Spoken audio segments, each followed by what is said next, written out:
পথালিপাম বনখণ্ডৰ অন্তৰ্গত টিঙিৰি বুলি যিটো আচলতে অবৈধ মহল আছে, বালি মহল আছে, সেই বালি মহলৰ পৰা বন বিভাগৰ অজ্ঞাতে এনেধৰণেই সৰবৰাহ কৰি অহা হৈছে, যিটো সম্পূৰ্ণ অবৈধ। তাত কিছুমান কোটিপতি হৈছে এইবিলাক অবৈধ কাম কৰি কৰি, আৰু চৰকাৰে ৰাজহ হেৰুৱাইছে। কোনো ধৰণৰ বৈধতা নাই। এই অবৈধ যি মানে টিঙিৰি বালি কুৱেৰীৰ পৰা এনেধৰণেই এইখন ট্ৰাকে বালি কঢ়িয়াই থকা অৱস্থাত AS22C5328 নম্বৰৰ এই ট্ৰাকখনে বালি কঢ়িয়াই থকা অৱস্থাত পথালিপাম বনখণ্ডৰ বনৰক্ষীসকলে জব্দ কৰিবলৈ সক্ষম হয়। আপোনালোকক দেখুৱাই আছোঁ আমি পূৰ্বৰে পৰাই আমাৰ চেনেলে দেখুৱাই আহিছোঁ কেনেধৰণে পথালিপাম বনখণ্ডৰ অন্তৰ্গত বিভিন্ন স্থানৰ পৰা অবৈধভাৱে শিল বালিৰ যি সৰবৰাহ অব্যাহত ৰাখিছে। আমি আপোনালোকক দেখুৱাই আছোঁ। এইখন এতিয়া পথালিপাম বনখণ্ডৰ বিট অফিচৰ কাৰ্যালয়ত ৰাখি থোৱা হৈছে। আৰু যদি বন বিভাগে বিচাৰে, এনেকুৱা ধৰণৰ বন বিভাগে যদি বিচাৰে, বন বিভাগে বিচাৰিলে ইয়াত বাদ দিয়ক, কমচে কম মানে 2 বিঘা 3 বিঘা মাটিটো কিজানি এই গাড়ীসমূহ ৰখাবলৈ বা ট্ৰেক্টৰসমূহ ৰখাবলৈ ঠাইৰ অভাৱ হ'ব অবৈধভাৱে।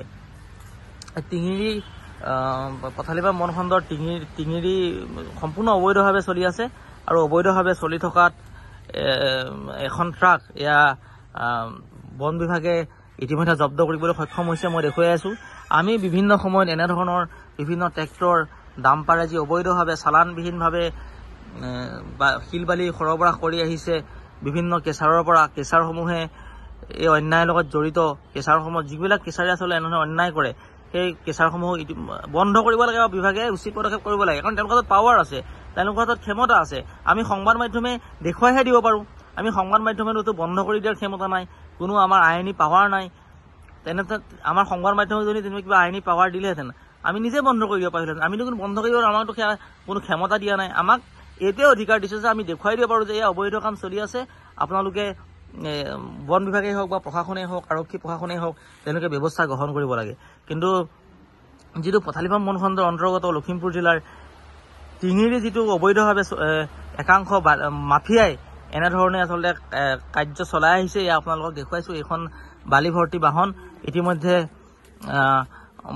টিঙিৰিৰ পৰা যি ধৰি আনি ইয়াত পথালিপাম বনখণ্ডৰ অফিচত থৈছে।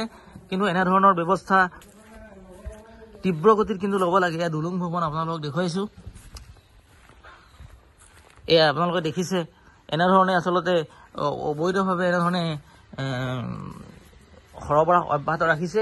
কেতিয়ালৈ আচলতে কঠোৰ পদক্ষেপ গ্ৰহণ কৰিব লখিমপুৰ জিলাৰ বন বিভাগে, এই পদক্ষেপক আমি কঠোৰ বুলি ক'ব নোৱাৰোঁ।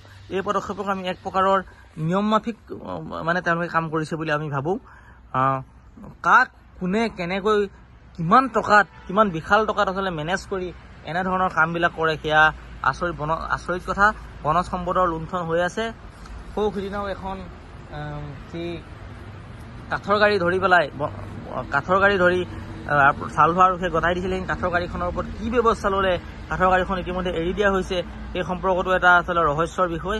আমাৰ ইয়াৰ বিৰুদ্ধে যি যুঁজ, আমাৰ অব্যাহত থাকিব।